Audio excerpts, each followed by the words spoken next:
نعسوكم ايتقل نبرد قرصونيو معانيقا هديني يقول بين الصدر نبض لما وداقي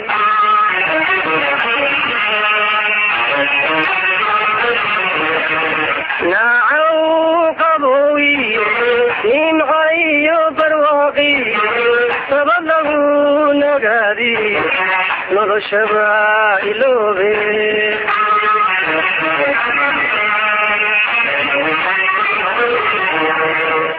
نعسوكم ايتقن نبرد قرصونيو معانيقا هديني يقول بين فضل نبض لما وداقي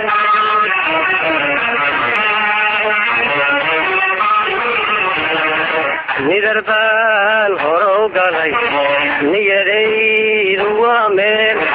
ندربان هروق علي نيري دوامين حديان سنقل على كيغ نورو الله يوفن بدقالي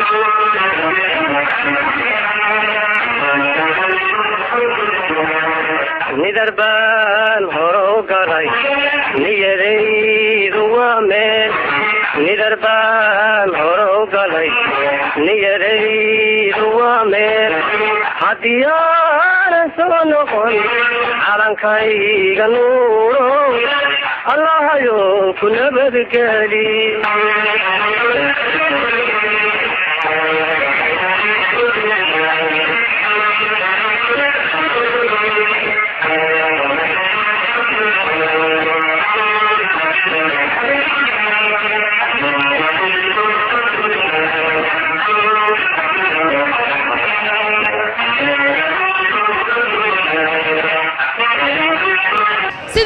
dadka shacabka oo Nairobi isku soo baxay aad ugu xunaan wixii ka dhacay Muqdisho waa cambaareynayna mid loo dul qaadanay maaha mardama ma dhici doonto dadka Soomaalida dalka iyo dibadda meesha joogto waxaan farayaa aan soo wada baxno cayayaanka nugu jiro oo dadkeena markasta dilay aan iska saarno cayayaan waa la buufiyaa aan iska buufino dawladda hal qof maaha dawladda adinka waay anika waay qof kasta dawladda waay aan isla wada shaqeyno waani isla wada shaqeyno argixisa ma doonayno dadka kala saaray malaha socodkan maanta la isku soo baxayo saddex ulajeedo leeyahay ulajeedada koowaadna waxay tahay cambaareen qarxii ka dhacay Soobe magaalada Muqdisho 365 Soomaali oo wax galabsanin oo masaakiin ah oo ganacsanayaan naftoodi ku waayeen talabaad waxay tahay inaan taageerayno dawladda Soomaaliya saaxiibayaasheed iyo dadka nala shaqeynayo sidii oo dadkaas u caawi lahayn iyo dadka ku dhibaatooda meesha suura taageersanahna tasaddexaadna waxa way qaab nidaamyeedka lacagta loogu aruurinayo dadkaas dhibaatooda si la isku caawiyo waa mahadsantihiin Soomaaliya okay assalaamu calaykum Soomaali weyn hadal badan haan buuxsho runtii hadal iyo micnaha waxaas dhow waa ka soo daalnay isdaba orod waa ka soo daalnay qabiyaal waa ka soo daalnay maxaa la dhihi jiray kan waa reehebel kan waa leehebel hadda waxa muhiimadda taagintahay 300 oo qof ay hal maalin naga dhimatay inta aan la waayana way ka badan tahay Soomaaliyeey wax meesha lagu dhameeyay waa dhalinyaro Soomaaliyeed wax soo bartay 18 sano wax soo bartaa meeshaas ku dhintay dhalinyarta waxaan leeyahay meel kasta ay joogaan qabiilka hal iska daayo nacabka naga aan u gurmadno gacmaha aan isqabsano marka hore marka labaad walaalena Turkiga ayaa u mahad celinaya iyaga mar walba wayna garab taagan yihiin ma markaan aan hays markii aan dhibaataysanay markaan fiicanaabo iyaga aad noo garab taagan aad iyo aad baan u salaamaa shacabka Turkiga iyo madaxweynaha Erdogan ilaa qarasiyo markaan soo laabtay madaxdeena waa in la taageeraa because ma joogno waqti oo Soomaali ay kala go'do hadda waa midaan ku midoobi lahayn tan hadaan ku midoobi wayna midaan ku midoobi doona malaha oo malanaa midaan ku midoobi doona malaha oo malanaa aad ayaan ugu xumay wixii dhacay dhalinyarada caruurta iyo maxaa la jiray waayeel wax kasta wallahi wax badan ay iga baxay because waxaan dareemaa xanuun aad weyn wallahi intaas oo bari ayaan isku ooynaa markaan arko waxyaabaha Facebook la soo dhigay waxyaabaha kale oo aad uga xunnahay waa inaan maanta israacnaa Soomaali ma ahan maalin walba xaneena waa israacnaa wax la israacay ma jirto waxaan ka codsanayaa ummadda Soomaaliyeed inay qabiil iska dhaafaan qabyaaladana iska dhaafaan siyaasiyiintan waxa ay inay isku taageerin qabiil iyo wax la mid ah waxaan salaamayaa ummadda Soomaaliyeed meel walba ay joogaan gaar ahaan madaxweynaha oo madcelinaya waxaana meeshan u maanina dareenkeena muujina la qaybsano qaraxii soo baka dhacay walaalaha dhibka haysta anigoo gurmad qaran ka tirsan magacayna Sumaysi Ciidinahay bismillaahir rahmaanir rahiim magacaygu waayaan maxamed daahir oo ka tirsan gruubka gurmad qaran caawi walaalaha waxaan halka ugu tacsiyeenay walaalahayga qaraxa ku geeriyooday kuwa dhaawacan waxaan leeyahay ilaahay caafimaad ha siiyo waxaan kaloo u mahad celinayaa dawladda Turkiga iyo dawladda Djibouti waxaan leeyahay Soomaaliya ha noolaato meel kasta ay joogaan insha Allah السلام عليكم magacaygu waa maxamed warsame waxa u tacsiinaya Soomaaliya dhibaan u tacsiinaya waa ilaahay Allah guuleeyo guul Allah si muslimiin meel bay joogaan dhibka la naga qaado السلام عليكم bismillaahir rahmaanir rahiim magacaygu waa Nastax Yuusuf Cabdillah waxaan leeyahay inna lillahi wa inna ilayhi raaji'uun waxaan u tacsiinaya musiibada ka dhacday soobo waxaan leeyahay ilaahay subxaanahu qaadir jannada firdawsa ka waraabiyo dadka inta ku geeriyootay inta dhaawacan ilaahay caafiyo waxaan leeyahay Soomaaliya isku tashta cid idin maqan malaha dhalinyarada Soomaaliya qaasatan waxaan leeyahay maanta waxa lagu ciyaarayo waa mustaqbalkiini waa adinka bari ka maalin waxa ku tashan lahaydeen waxaan leeyahay qof walba oo dhalinyaro maanta inuu isxilqaamo inuu gooni isku taago ma aha waa in gobol loo isagay waxaas la iska daayo waa in Soomaaliya hal meel laga dhigo waa in Soomaaliya la mideeyo waxa u maqan oo kaliya waa anaka dhalinyarada insha Allah hadda ka dambe wixii waxaan rajaynaynaa inaa isku tiirsan doono oonan aan mar dambe aan dhii doonin gobol baan nahay iyo qayb baan nahay assalaamu calaykum rahmaanir rahiim inna lillahi wa inna ilayhi raaji'uun halkan waxaan tacsi tiiraanyada uga dirahayaa madaxweynaheena qaranka Maxamed Cabdullaahi Farmaajo allaha ka sabar siiyo ummadii Soomaaliyeed oo la xasuuqay ummadda dadweynaha Soomaaliyeedna allaha ka sabar siiyo qaranka Soomaaliya inta u adeegtay inta taageersan allaha ka sabar siiyo dadka wax garatada ah oo waxuusta ah oo maaragtaa waxaan ka hadla Facebook Soomaaliha ogaato fiiro gaar ah kan dadka xasuuqay waxa ka daran najaaska wareersan oo Facebook baqtiga noo soo dhigayo feejignaan gaar ah af meeshaarku waa gurgurtaa ma u gurmado guriga ma u dhaafo hawl buu la gaaban yahay sidii geel rabada uu geesaha u mirta Soomaaliya garoo waa inaad gubtaan war af meeshaarka iska qabta kuwa baarlamaanka oo daalimiinta ah nama matali kara cid walba qofkay keensatay wadanimo iyo daacad duusa u shaqeeyeen hala noqoto Soomaaliya hamidowdo ha israacdo madaxweynuhu guul taabad guul kulligood guul intii dhimatay sabar iyo iimaan Allah inaga siiyo wassalaamu calaykum waraxmatullahi waxa meeshan iskugu imaanaya waxay tahay oo qorraxda u taaganahay oo saaka guryaha iyagii sida uga soo baxnay ilaa abtina oo socono ganacsiga u xirnay wadooyinka ay u xiran yihiin ayaa waxay tahay inaan muujino ka damqano dhibaatada ka dhacday Soomaaliya Muqdisho gaar ahaan isgoyska Soobe runtii tacsiibaan u dirayaa inna lillahi wa inna ilayhi raaji'uun in Allah intii naga dhimatay intii dhaawacna Ilaahay subxaanahu wa ta'ala waxaan uga baryaa inuu Ilaahay caafimaad siiyo ayaan Ilaahay aad uga baryaa aadana waxaan ugu mahad celinayaa dawladihii noo soo gurmaday runtii meeshaan laguma soo koobi karo haddii aan qaar ilowna hana laga raali noqdo Qatar Turkiga Suudaan Kenya meel kasta runtii aad ayaan uga mahad celinaynaa Djibouti oo runtii kaalin weyn ka qaadata mar walba arrimaha Soomaaliya Ilaahay baan uga baryaynaa intii dhimatay inuu caafiyo intii dhimatay Ilaahay inuu naxariisto intii dhaawacna Ilaahay inuu caafiyo madaxweynahana waxaan ka codsanayaa ra'iisul wasaaraha ciidamada kuwa madaxda u ah intaba way dadaalaan runtii mar walba way dadaalayaan laakiin insha Allah dadaalkooda inay laban cadawga Soomaaliya Ilaahay inuu ka qabto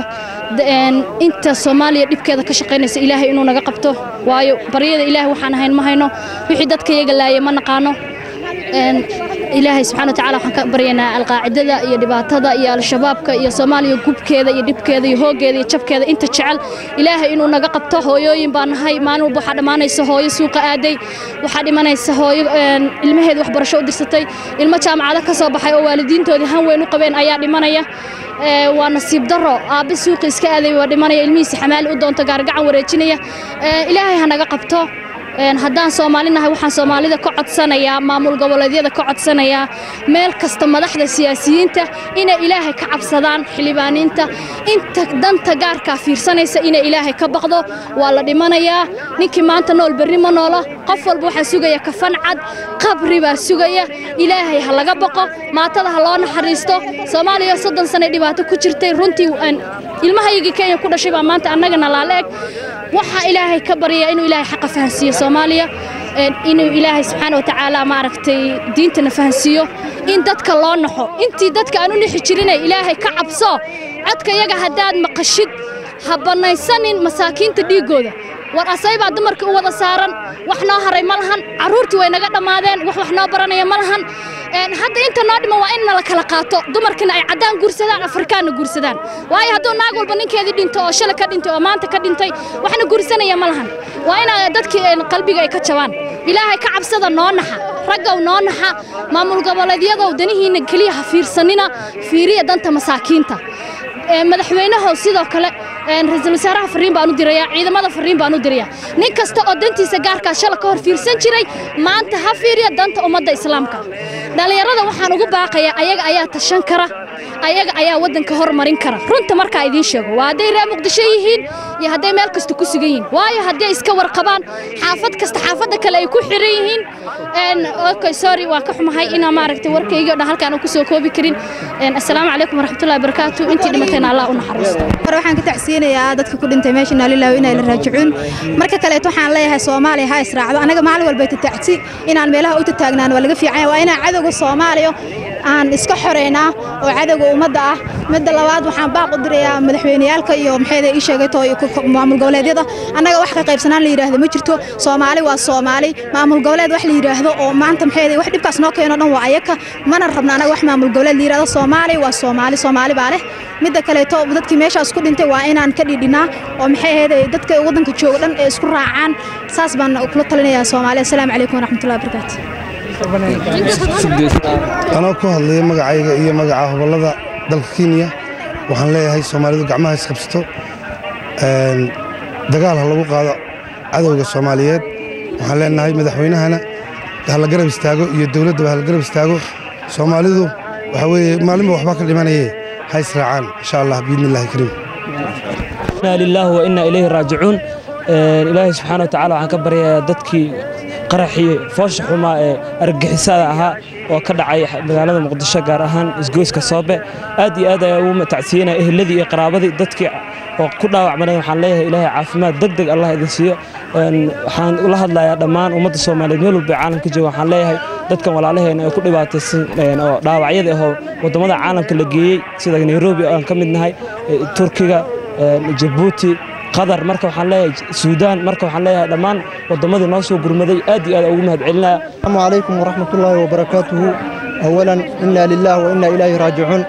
هل كان ما أنتم حاسوس وبحنا يدين النهاية شعب كصوماليات يكونوا مقالة نيروبي إن نقوم وجنا شعور تاني سيد أروح النهاية وحي كذا عايز كويس كصوبة 14 أكتوبر. marka hore waxaan tacsiyo tiiraanay iyo murugale halkan kaga dirayaa dhammaan ummadda Soomaaliyeed oo si xun u taabtay oo xanuun badan u taabtay qarixi ka dhacay halka marka labaad waxaan tacsiyo u dirayaa eheladii iyo dadkii ay ka geeriyoodeen dadkii meeshaas ku dhamaadeen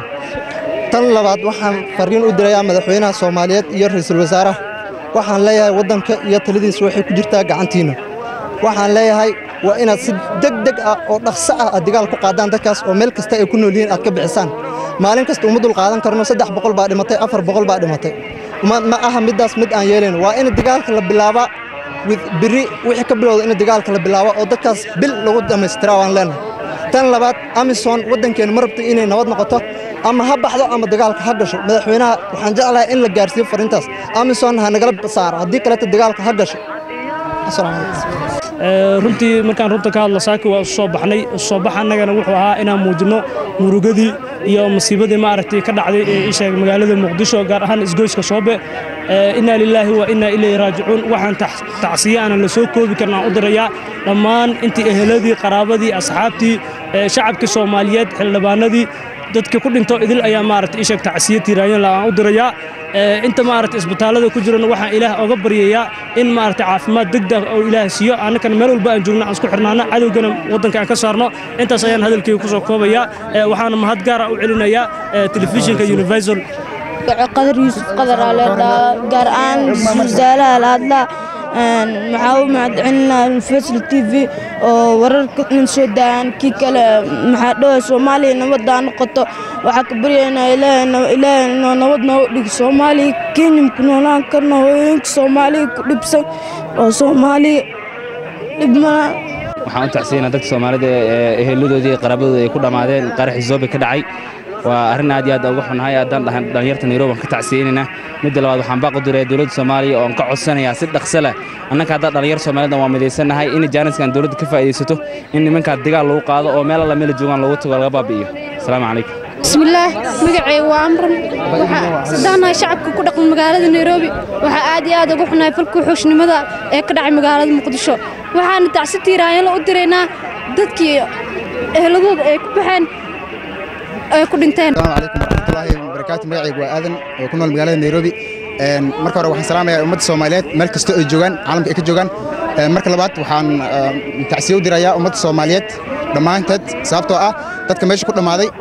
waxay ahaayeen ummadda Soomaaliyeed halka qof ama halka shakhsi kama dhiman dadka Soomaaliyeed dhamay ka dhinteen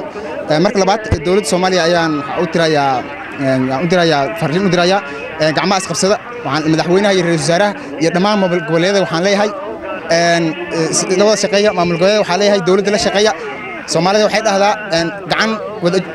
gacmo wada jir bay wax ku gooyaan waxaa leeyahay Soomaaliya gacanta isqabsada oo cadowga iska saara السلام عليكم ورحمة الله وبركاته إلهي بقى مهد اسكالة سكان كاني انت كدب وحانو مهد علينا يا دلنيرada Soomaaliyeed Kenya ku nool ee soo abaabushay socodkan aad iyo aadka u quruxda badan oo bilowday saaka xilli hore ilaa haddana qorraxda taagnaa aad iyo aad bay u mahadsan yihiin dhallinyaradu wax loo mahad celiyo insha allah intaa kadib waxaynu ognahay wixii xamar ka dhacay 14 Oktoobar wax laga naxo inay ahayd marka hore marar horena waan u tacsiyeynaynaa dadkii mar labaadkana waan cambaaraynaynaa falkaa waxashnimo ee bani'aadnimada ka baxsan ee dadka lagu dulmiyey aad baan u cambaaraynaynaa cid kasta oo ku faraxsanna waan cambaaraynaynaa cid kastoo taageersanna waan cambaaraynaynaa falka isaga ah laakiin falkaas waxaa ka dhashay wax badan baa ka dhashay waxaa ka dhashay ummaddii Soomaaliyeed midnimaa ka dhalatay gees ilaa gees dibad iyo gudaba ummaddii Soomaaliyeed way isu timid hadday moodayaan inay ummadda Soomaaliyeed baabi'in karaan ha ogaadaan waxaa ka dhashay midnimaa ka dhalatay meel walba oo adduunka aad tagto ummadda Soomaaliyeed way isu yimaadeen way tashadeen waxayna ku tashadeen kow inay midoobaan bay ku tashadeen oo ay mid noqdaan waxay ku tashadeen inay qabyaaladda iska daayaan waxay ku tashadeen cadowga inay meel uga soo wada jeestaan waxay ku tashadeen dadka dhaawaca ah iyo dadkii ku hantida beelay inay wax taraan oo ay dhaqaalo u ururiyaan bay ku tashadeen waxay ku tashadeen inay aragtidooda ayna la baqin hadda kadib oo ay muujiyaan hadda ka hor ma dhicin intaasoo kun oo dhallinyaro ah inay magaalada soo dhex maraan ayagoo calankoodii sita ayagoo cambaaraynaya falka noocaas oo kale ma ayna dhicin marka waxaan leeyahay dhib baa dhacay laga naxo laakiin waxaa ka dhashay waxaan la filayn baa ka dhashay insha allahu tacaala wayna sii socon doontaa intaa kadib walaalayaal nabadgelyada waddankan aan ku noolahay ee Kenya iyo nabadgelyada Soomaaliya way isku xidhan yihiin waxaa weeyaan halkana waynu degannahay Soomaaliyana waynu degannahay geeska Afrikana waynu degannahay waxaan u baahannahay meel walbo aan ku noolahay inaan ka shaqayno amniga isagu noo baahna inagaa u baahan inaan iskuulla aadno innagaa u baahan mataqaanaa in carruuraheenna iyo reerahoonna baqayn meesha rabaan ay aadaan annagaa u baahan inaynu shaqaysanno inaynu ganacsanno hadday amni darra dhacdo waxaasoo dhan wax dhacaya male marka saas darteed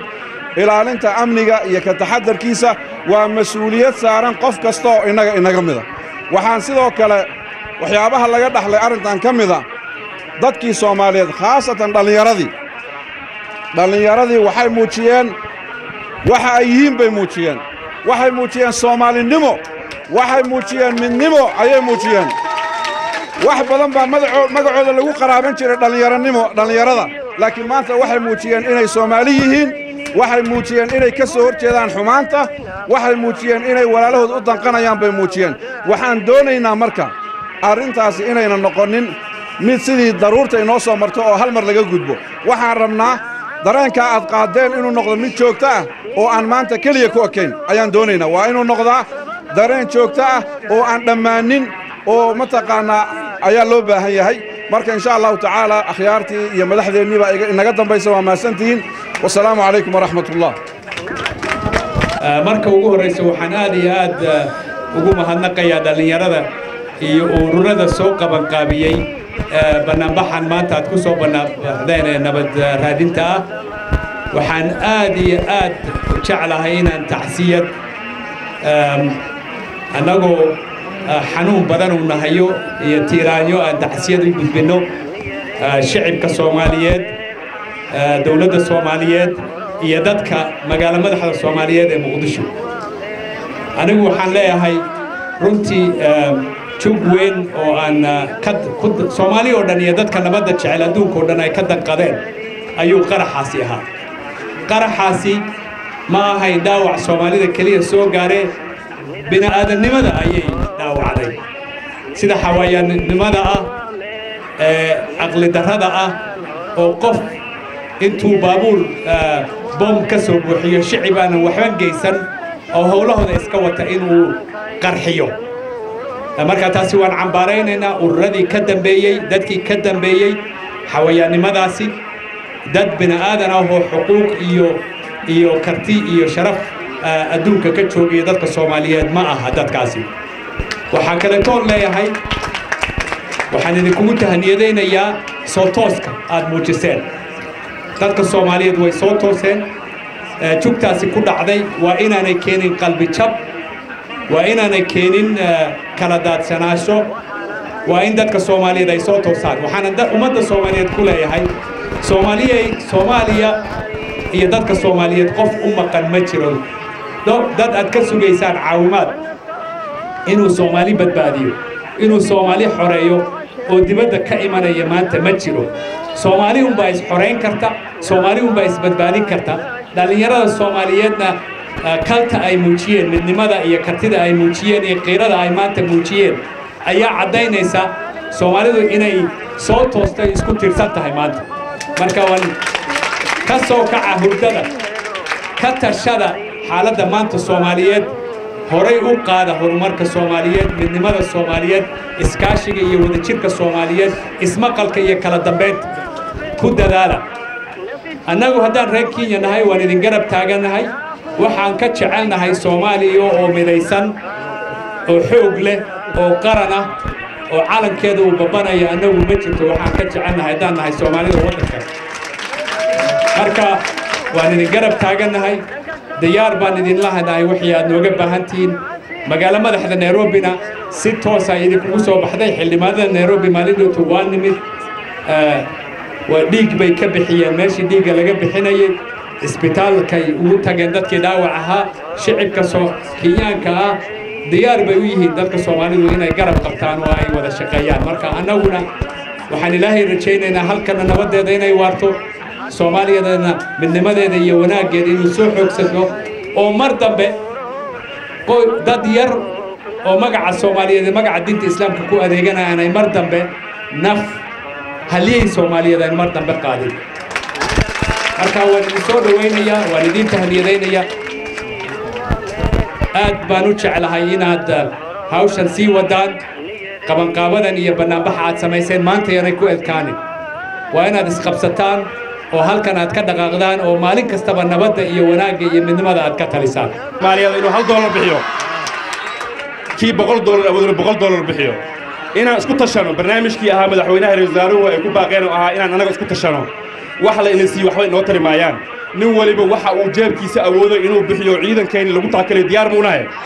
bil waliba qof waliba muwaadin Soomaaliyeed meel kasto caalamka uu ka joogo diyaar ma u nahay $1 ugu yar inuu bixiyo $100 bixin kara $100 bixin kara markaan ciidankeena mishaar u helno iyagana diyaar waxay u yihiin inay soo afjaraan musiibadan nimanka ka geysanaya Soomaaliya shabaab ha noqoto alqaacida ha noqoto iyo kuwa kale cadowga ah Soomaaliya cadow ku ah diyaar ma u nahay inaan lacag jaabkeena ka bixino oo annaga isku tashano lacag dhaqaale dibadda laga keenay international community lacag la bixiyay dal laguma maamuli karo dal dadkiisa ayaa ku tashan kara diyaar ma u nahay inaan dawladdeena taageerno walaalayaal diyaar ma u nahay dawladdeena inaan taageerno